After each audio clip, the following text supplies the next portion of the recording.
mina laba mnazana bangifica kodwa ngaba novalo mhlawumbe ungifica uvalo mina laqedwa ukuthi safika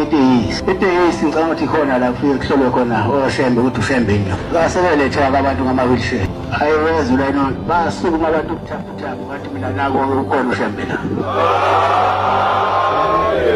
mina-ke mana zathi angizeni ngizongishumayeza kodwa ngizonivuselela ekhonweni nabo entabeni isukumele intombazane ngathi ngiyaqala zabona i-wheelchair isiyahamba emoyeni ngingazange ngiyithinte ikhona abayithintayo ngiyacela-ke nani manazaretha-ke ikholo ngeqiniso baningi bayeza bazofuna yona lento le nesiyisuthi esenidlala ngayo bayofika nabantu baniphuca athi nabo bona bangena bageleza ukuthukela ningenisa ngathi nina nisebancane uzwile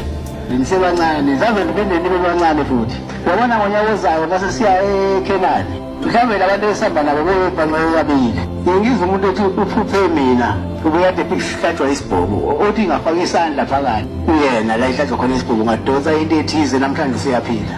omunye athi yawa umsindise emotweni esho ngila